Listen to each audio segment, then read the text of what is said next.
inflation. If you need help with a home improvement project, we can do that. Call us today. Imagine a living room with the power to change everything. It's the new Modular 2 at Rooms to Go. One collection that gives you the power to relax in total comfort, the power to recharge, the power to create a perfect sectional for any space. Just choose your pieces and transform your room. The best part, because it's Rooms to Go, you can do all this, all within your budget. Now that's the power to save. I'm Julianne Huff, and this is what's possible with the Modular 2 at Rooms to Go. I'm attorney Ken Nugent. White 2. To get the weather, you need to see the whole picture. That's why Live Fiber 6 gives you the Skyview network. Get a live view of traffic and weather from all over the CSRA. Available online 24 hours a day at WJBF.com and the free Live Fiber 6 mobile app. The WJBF Live Fiber 6 Skyview network, powered by Terry Lambert Hyundai. Low prices, big selection, and committed to quality customer service.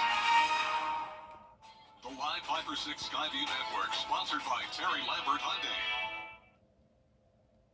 Well, don't look for any rain coming up this weekend. We're going to be dry, but starting next week, we're right back at it. Those summertime afternoon showers explosively here. But the real story for this weekend is going to be the heat. Wait to see how high we're going to go. It's in your forecast. Right now on News Channel 6 at 6, a local organization holding a town hall event today to kick off Wear Orange Weekend. A closer look at the special meaning behind the color as your news at 6 starts now. Live from Television Park, this is WJBF News Channel 6 at 6.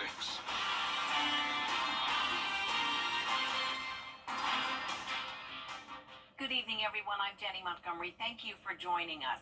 Coverage you can count on begins with the 10th annual National Gun Violence Awareness Day. One local group hosting a town hall meeting to kick off Wear Orange Weekend. Graham Lee reports.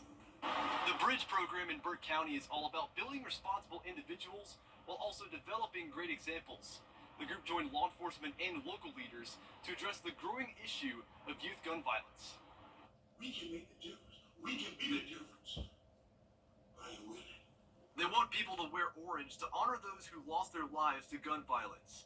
The Bridge group gathering at Waynesboro City Hall Friday, joined by the mayors of Rennes, Waynesboro, and Sardis. Rennes Police Chief John Maynard also making remarks. There was a big case that was made last year that put close to 24 people in jail. It's not something we're happy about as far as putting people in jail, but we gotta bring an end to it, the gun violence. The rate of gun deaths in Georgia increased by 56% from 2013 to 2022, compared to a 36% increase nationwide. A statistic the group wants to change. And a lot of people are affected by gun violence to the point that it affects families' mental health, it affects our community mental health. Most time when you look at mass shootings, they are directly tied to mental health. A lot of our elderly people, they are concerned, they are afraid, they don't know whether or not to trust our young people or not. In the communities, we don't know who have a gun and who don't. So it's absolutely vital that we stop it. It hurts our heart, so we're doing more praying, but this right here is major when you can get your elected official, the one that sits in the seat of authority, to come into agreement and join this awareness and to keep it going, so that's what we praise God for. Crumbly says the Bridge program has resources available as they continue their mission to make a difference. You can find more information at WJBF.com. In Waynesboro, Graham Lee, WJBF, News Channel 6. It is time now for a check of our weather with Chief Meteorologist Tim Miller. Tim? Hey, Jenny, let's go into Aiken, where right now it's hops and hogs. That's the big event going on downtown. People enjoying it. There's the alley. My goodness, if you're planning on going out tonight for hops and hogs or whatever it may be, it's going to be just a great night to get out and enjoy it for sure. Currently 89 degrees in Aiken, 91 at Bushfield, 90 in Gibson. Look at you, Louisville, at 93, but I mean, it doesn't feel like a 93, right? That's because we have ourselves a pretty nice wind from the northwest, about 10 to 15 miles per hour, so it's been rather breezy today. Then we throw in the dew points up a smidge, but still upper 50s to around 60 degrees. That's nothing. Remember yesterday when we had dew points in the mid 70s? That's when it was really feeling really oppressive outside. We had all of our showers and storms. Tuesday view shows the front that's moved on through. We have plenty of dry air overhead. Case in point, our water vapor loop shows it. Proof in the pudding here. All this orange or brown you see is dry air. And if you have all that dry air, you're not going to get a drop of rain, and it remains nice. Friday night and date night, perhaps? There you go. 89 by 6 o'clock. We'll be at 80 at 9 o'clock. I believe Myrtle Beach still in town, SRP Park. So if you want to go to the ball game tonight, should be a nice game for that as well. Tomorrow, 72 at 9 o'clock. We'll be up to 92 coming up for tomorrow afternoon, but the humidity is still relatively low. The deal is for Sunday. Sunday, I see the heat is here. So crank up the AC. We'll be in the mid-90s. The hottest day of the year thus far will take place on Sunday. But what happens after Sunday, we're going to talk about that all coming up with your Viper 6 forecast. Jenny? All right, Tim, thank you. Growing the next generation of cybersecurity professionals. Augusta University hosting a 6-day cyber camp for high school students. Hannah Latier joins us now with more. Hannah? Jenny, it's the last day of AU's yearly Gen Cyber Camp, where 30 rising high school juniors and seniors were able to get hands-on experience in the cybersecurity field. Students were taught why and how to secure their digital devices, cybersecurity ethics, and online safety. They also covered cryptography, cryptanalysis, robotics, and Python programming. There were 11 girls in the camp this year, the most there's ever been. I think it's very important just having a variety of people in the field because that offers a variety of perspectives. Women in the past have been very underrepresented in cybersecurity, so I think it's good that we're getting more and more into it early. And the application portal for next year's free camp should be open around April. You don't need a specific GPA, but academic achievement is considered in the selection process. Jenny? All right, Hannah, thank you. New townhomes are headed to Columbia County. The County Planning Commission approved the proposed development Thursday night. It's for 44 townhouses and some commercial properties next to Grovetown High School. It would be part of an 11-acre property off Baker Place Road. No word yet on when construction will begin. In Richmond County, early voting begins Monday. The Richmond County School System is holding a job fair tomorrow. They're looking to hire for several positions for the upcoming school year. It's from 9 a.m. until noon at Westside High School Gymnasium on Patriots Way. Coming up, law enforcement agencies call it the 100 deadliest days of summer, a time of year when teenage drivers are most at risk. We're taking a closer look after the break. Well, I'm going with 96 degrees on Sunday. Our first day of 95 on average is May 31st. Last year it wasn't until July 1st, but check it out. It was August 23rd, 1975. The first day that we had 95, right? You can't get that far off it, right? Let's look at your Viper 6 forecast. Hi, EJ. BTV. 100 days of summer is underway through Labor Day. It's a period known to be the deadliest days for teen drivers. Troopers with the South Carolina Highway Patrol say they prepare for it every year. According to the National Highway Traffic Safety Administration, car crashes are the leading cause of death for 16 to 19-year-olds. Officers say while it's impossible to never be distracted on the roadways, preventing crashes can save lives. They suggest parents sit down and talk with their teens and ride with them in the car to make sure they're confident behind the wheel. Don't speed, don't drive distracted, and if you consume alcohol, don't get behind the wheel of a motor vehicle. Also, we remind everyone to always buckle up when you're inside a vehicle, whether you're a driver or a passenger. Trooper Pye says they'll be patrolling throughout the state, monitoring the roads. Our annual summer blood drive is coming up this month, and we want you to take part. It'll be Tuesday, June 18th from 6 a.m. to 6 p.m. right here at Television Park. There will also be a special raffle giveaway. And here now with another look at the weather. Let's look at our almanac for the day, Jenny. 93 was the highest, a little above average. Warm morning, though, 72 degrees.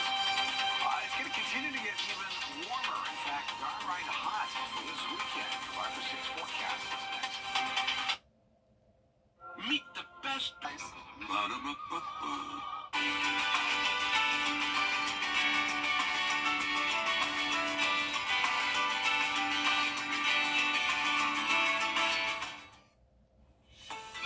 your most accurate forecast. 6. Here we are. We made it to the weekend. It's Friday. Let's take a look outside right now. There's Skyview camera over at Bush Field. It's still toasty, 91 degrees, but notice that wind northwest at 13. That makes it feel great. Humidity 33%. Yay. And the dew points in the 50s. I was saying yesterday, we had dew points in the 70s, just feeling muggy. That front came through. Didn't cool us off temperature-wise, but it made it drier air. That's the key here with these fronts. If they get through and over the mountains in June, it's typically just drier air. Soon we're going to get to the point where we won't have these cold fronts until October. Hottest temperatures of the year headed our way for this weekend. Highs in the mid-90s. Still low humidity. Humidity and the moisture returns next week, and then a daily chance of those afternoon scattered showers and some thunderstorms.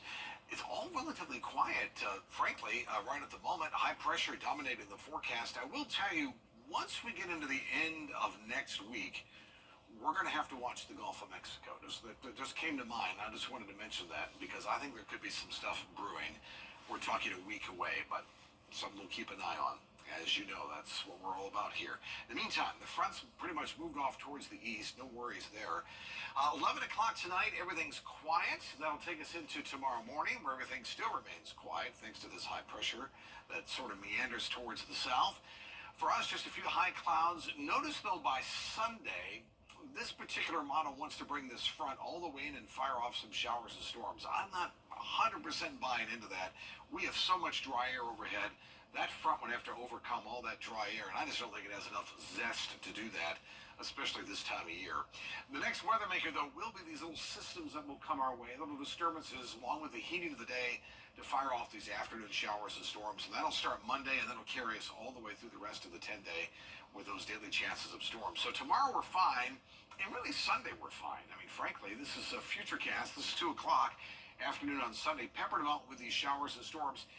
And then the model wants to give us this batch of showers and storms. So I want to show you this because there are times that, models are tools, right? We can't agree. I don't agree with all models, and I'm not necessarily agreeing with this, but I want to show this to you that we're watching this, so we may have to tweak the forecast.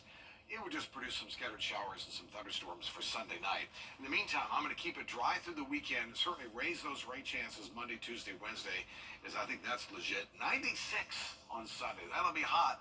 Then either side of 90 over the next several days here, and that's just because of those late afternoon showers and storms. Going to the lake tomorrow. What a beautiful day for the lake. High about 90 up at Clark's Hill, and temperature 75 is the water. It's a little chilly for old Tim Miller. 62 the overnight low tonight. Clear skies and rather pleasant. Tomorrow, all of us will see the least low 90s. 93 in Augusta, 90 in Louisville, 90 in Sandersville. My 10-day Viper Alert forecast, well, we'll bring the shower and storm chances back into the mix here Monday, Tuesday, and then you can see the rest of the 10-day with that chance of a shower or storm. What does that mean? That means you need a Viper 6 umbrella. And tonight's winner is Jackie Evans of Waynesboro. Got yourself a brand new Viper 6 umbrella. Register to win yours at WJBF.com. All right, Tim, thanks so much. Coming up, we check in with the Georgia Bulldogs and Clemson Tigers ahead of this weekend's NCAA Baseball Super Regionals. I was basically in Facebook currency. Under Sheriff Roundtree's leadership, gang violence has been reduced.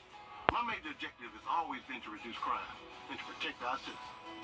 Keep Sheriff Roundtree as your sheriff. Let's bring it home with your vote on June 18th.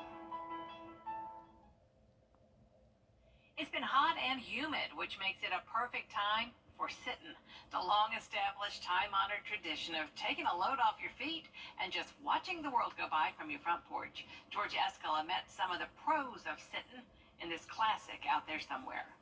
Sarah Hudson was doing it. I'm sitting, relaxed, enjoying myself. Vera is a veteran at sitting. The older you get, the more you sit, so. Vera was sitting in the section of Aiken County known as the Valley. A look around at all the chairs stationed on front porches lets you know this is a sitting hotbed. But Vera doesn't think people are sitting as much as they used to. I don't think so. Why not? Well, maybe they're too busy. I don't know. Big Mike and Bill didn't look too busy, and they were nearby outside Mike's store sitting. Mike has his favorite technique. Give me a a comfortable chair and give me something to prop my feet up and go at it. Bill is originally from up north, so he's not as experienced at sitting. But his dog Cuddles is getting it down and is always invited to a sitting session. Cuddles comes and goes wherever I go. If Cuddles can't go, I don't go. Now, sitting isn't very difficult, but the good ones do get a lot of practice. For a variation, you can add a wave when a car goes by, but you don't have to. I'd like to have a dog. If everybody goes by and blows their horn at me, I wave back. Vera sits, but isn't a regular waver. No, not unless they wave to me. Vera says all these empty chairs will probably fill up as it cools off later, and they'll be sitting. And so will Vera. I will keep sitting here. Sounds like a plan. Out there somewhere in the valley, George Escala, WJBF, News Channel 6. Tim, to hear you tell it, they'll be sitting a while if they're waiting for it to cool Jenny's off. the only one sitting right now. I'm telling you, George looked like Vito Corleone in that chair there. Nice tan on I was waiting for the guy. Vacation, George. All right, 93 tomorrow. You sitting in the sun. Make sure that you lather up with sunscreen, please. 96, though, for Sunday. That should be the hottest day of the year thus far if we hit that. And then we're right back to those afternoon scattered showers and storms as we get into Monday through much of the rest of the 10-day. All right, and that is all the time we have for now. Thank you so much for joining us. News Channel 6 continues at 7 o'clock right after World News Tonight. And then we'll see you again for News Channel 6 at 11. Have a great evening.